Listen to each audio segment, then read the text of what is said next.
ایک 60s میں ہمارے اپنے عزیزوں میں برادری میں ایک آدمی نے کروڑوں بنائے حرام راستے سے، وہ اس کا اچانک انتقال ہو گیا کوئی 60 سال کی عمر میں۔ تو وہ یہ کہا کرتا تھا میں اج مر جاواں میرے بچیاں نو کسی دی پرواہ نہیں، یہ میں نے اپنے کانوں سے سنا اس کی، میں اج مر جاواں میری دھی نو کسی دی پرواہ نہیں۔ وہ مر گیا تو ایک دن اس کا بیٹا کہہ رہا تھا کاش ہمارا باپ حرام جمع نہ کرتا تو کوئی خوشی کا دن ہم بھی دیکھ لیتے۔ تو میرے بھائیوں، یہاں اسلام کے نمائندے بنو، اسلام کا جھنڈا اٹھاؤ اور اچھے شہری بن کے دکھاؤ، اپنے بچوں کو اعلیٰ تعلیم دو، اپنے کتنے، ہاں میں یہ نہیں، میں روکتا نہیں ہوں کہ حافظ نہ بناؤ، عالم نہ بناؤ، لیکن میں یہ چاہتا ہوں، میں ابھی وینکوور سے آیا تو وہاں ہمارے جو سکھ بھائی ہیں وہ وزیر بھی ہیں، وہ سینیٹر بھی ہیں، اور وہ ایم پی بھی ہیں، اور سارے بڑے بڑے عہدوں پر ہیں، تو تم صرف پیسے ہی بناتے رہو، یہ کون سی عقل مندی؟ اپنے بچوں کو اعلیٰ تعلیم دو، یہاں ایسے اور سکول بناؤ، جائیدادیں یہاں بناؤ، اگر پاسپورٹ یہاں کا ہے تو یہاں پیسہ خرچ کرو، یہاں کے غیر مسلموں کو صدقہ دو۔ کل ہم گئے تھے، وہ ایک بڑا ٹاور ہے تو اس میں ایک بڑھیا بیٹھی تھی اکیلی تنہا، تو اسے اس کی چہرے پر بے بسی دیکھ کر اس سے تھوڑی بات کی تو پتہ کہنے کہ میری 92 سال عمر ہے، میں اکیلی رہتی ہوں۔ ایسوں کو جا کر 2 دن مل لو اور کچھ کھلا دو تو وہ کلمہ پڑھ جائیں۔ اب آپ لوگ جب یہاں آتے ہو تو پچھلے سمجھتے ہیں کہ ہن تو سونے دی کان وچ ہاتھ پائے گیا، پتر تیری بہن دی شادی کرنی ہے پیسے گھل، پتر تیری بڑائی دی شادی کرنی ہے پیسے گھل۔ وہ بیچارہ یہاں کیا کرے، وہ نوٹ چھاپے، وہ ہمارے در آدم خیل میں جاؤ، جتنے ڈالر چاہیے لے لو آسٹریلین، جتنے لینے جو لے لو، امریکی ڈالر، آسٹریلی ڈالر، کینیڈین ڈالر، پاؤنڈ بھی لے لو، ریال بھی لے لو، یا تو پچھلوں کو پتہ ہی نہیں ہے کہ یہاں کمائی کتنی مشکل ہے۔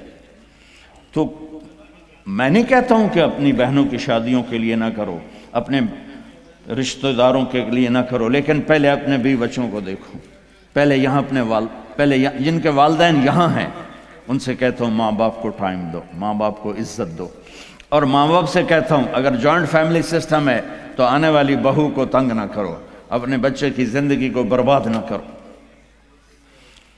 ایک حد ہے، یہ خامند کے ذمہ، بچے کے ذمہ ہے، ماں باپ کو اپنی عزت دے، بیوی کو اپنی عزت دے۔ اگر آپ اپنی اولاد کے خرچوں سے بعد بھی پیسہ بنتا ہے تو پھر اپنی کسی بہن کی، بھتیجی کی، بھانجی کی، بھائی کی شادی کرنی تو پیسہ بھیجو، لیکن اس طرح بچوں کو تنگی میں ڈال کے، اپنے آپ کو تنگی میں ڈال کے، ڈبل شفٹیں کر کے یہ ظلم نہ کرو کہ نماز بھی گئی، روزہ بھی گیا، قرآن بھی گیا، مسجد بھی گئی، جانوروں کی طرح لگے ہوئے، یہ کیا زندگی؟ آخری الفاظ میرے نبی کے تھے الصلاۃ وما ملکت ایمانکم، میری امت نماز نہ چھوڑنا، نماز نہ چھوڑنا۔ ان 1400 سال میں اگر نماز چھوڑنے کی گنجائش نظر آتی ہے تو صرف کربلا کے میدان میں میرے نبی کے نواسے کے لیے گنجائش نظر آتی ہے کہ ظلم انتہا پہ ہے، مظلوم انتہا پہ ہے۔ زمین آسمان نے ایسا منظر کبھی دیکھا نہیں، نہ دیکھیں گے، نہ ایسے قربان ہونے والے دیکھے نہ دیکھیں گے۔ اور سورج ڈھلا اور یہ جنت کے وارث نہیں ہیں، جنت کے سردار ہیں، جنتی نہیں ہیں، جنت کے سردار ہیں۔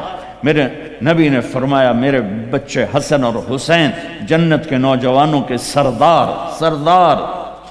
ہمیں تو پتہ ہی نہیں ہے، تم گرمی میں بیٹھے ہو، میں بھی یہاں کھڑا ہو کہ میرا سر درد کا مستقل مریض ہوں، اپنے آپ کو، چونکہ مجھے 2 دن سے پھر اٹیک شروع ہو گیا، تو میں اس وقت کوئی آسانی سے نہیں بول رہا ہوں، زور لگا کے بول رہا ہوں، لیکن پتہ کوئی نہیں قبول ہے کہ نہیں ہے، امید ہے کہ اللہ قبول کرے گا۔ اور یہاں ماں کا دودھ بھی نہیں چھوٹا اور اعلان ہو رہا ہے حسن اور حسین جنت کے نوجوانوں کے سردار ہیں۔ تو آپ اگر نماز چھوڑ بھی دیتے تو کیا ہوتا؟ نہیں، امت کو پیغام سنانا ہے، بتانا ہے، دکھانا ہے کہ مرتے ہوئے بھی نماز نہیں چھوڑی جا سکتی۔ آپ نے اپنے لشکر کے ایک نوجوان کو بلایا، زہیر بن القین، وہ آ گیا ہے، کہ یہ شمر سے کہو 5 منٹ تو میں اپنی طرف کہہ رہے ہیں، تھوڑی دیر رک جائے مجھے نماز پڑھنے دے، پھر جو چاہے مرضی کر لے۔ اس حال میں نماز نہیں چھوڑ۔ آپ بڑے مصروف ہیں، ایک چھوٹا سا مصلی اپنے ساتھ رکھو، آپ کے پاس ٹائم کوئی نہیں، فرض پڑھ لو، صرف فرض پڑھ لو تاکہ آپ کی حاضری لگ جائے۔ صرف فرض، میں یہ نہیں کہہ رہا ہوں سنتیں چھوڑ دو، میں کہہ رہا ہوں کہ اپنے آپ کو عادی بنانے کے لیے آپ کو مشکل ہو رہی ہے تو صرف فرض پڑھ لو تاکہ کم از کم حاضری لگ جائے۔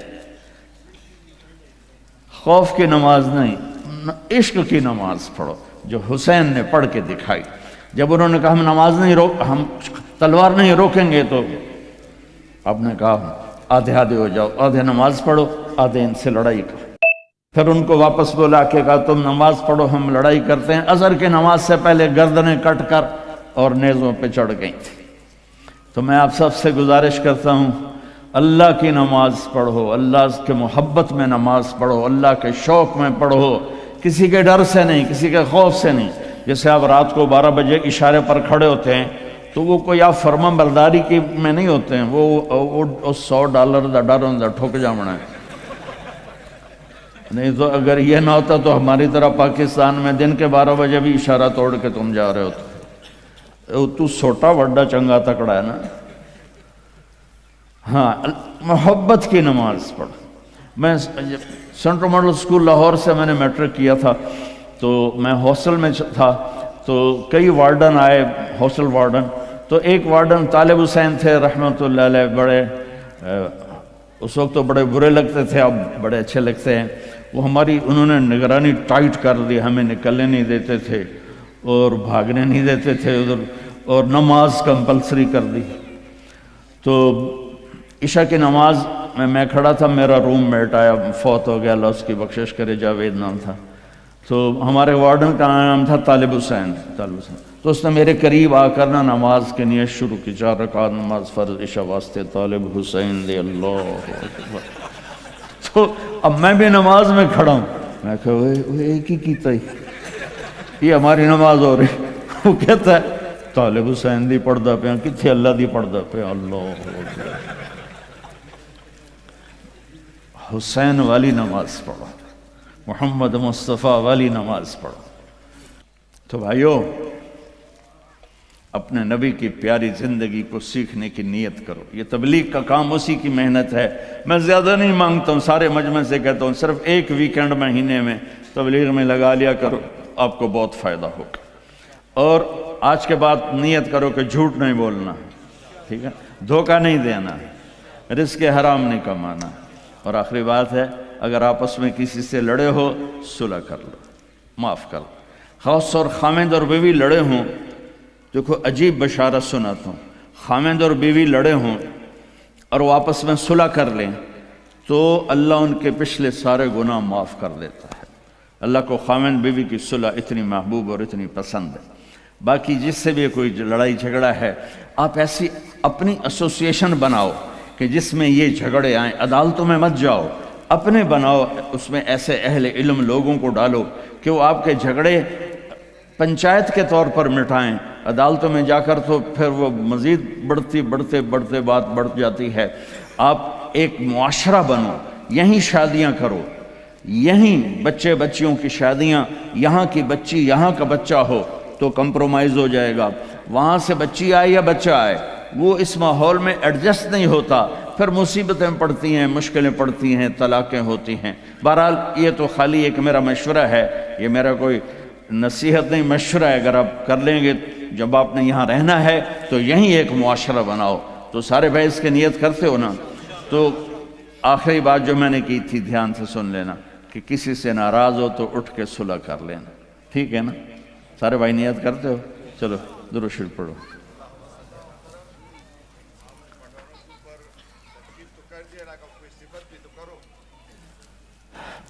پتہ نہیں کیا کہا ہے میرے بھائی نے۔ اللہم لک الحمد کما انت اہلہ فصلی علی محمد کما انت اہلہ وفعل بنا ما انت اہلہ انک اہل التقوی و اہل المغفرہ ربنا آتنا فی الدنیا حسنہ وفی الآخرۃ حسنۃ وقنا عذاب النار۔ یا اللہ یہ جتنے بہن بھائی تشریف لائے ہیں سب کو قبول فرما، ان کو ان کی نسلوں کو محفوظ فرما، ان کو ان کی نسلوں کو اسلام پہ ثابت قدم فرما۔ یا اللہ اس ادارے کو کامیاب فرما، اس کی ضرورتیں پوری فرما، اس جیسے ادارے پورے بر اعظم میں یا اللہ کھولنے کی مسلمانوں کو توفیق عطا فرما۔ مسجدیں بنوا، مدرسے اسکول بنوا، ان کی آپس میں محبتیں قائم فرما، لڑائیاں ختم فرما، خامند اور بیوی میں جو لڑائیاں ہیں انہیں صلح میں تبدیل فرما دے۔ بچے جو یا اللہ رل گئے خامند اور بیوی کی لڑائی سے، ان کو ماں باپ کا سایہ نصیب فرما۔ یا اللہ جو حرام کام میں پھنس گئے ان کو رزق حلال نصیب فرما۔ یا اللہ جس قسم کے بھی غلط چیز میں ہیں اس سے نکال کے اپنے محبوب والی پیاری پاک پاکیزہ زندگی نصیب فرما۔ یا اللہ ان سے ہم سب سے راضی ہو جا، جو ہم میں بیمار ہیں صحت شفائے کامل نصیب فرما، اور جو ایمان پہ دنیا سے چلے گئے اور قبروں میں تو ان کی قبروں کو روشن فرما۔ جب ہمارے جانے کا وقت ہے تو ایمان پہ خاتمہ نصیب فرما۔ اس سارے مجمع سے اور ہم سب سے راضی ہو جا۔ وصلی اللہ تعالی نبی الکریم آمین۔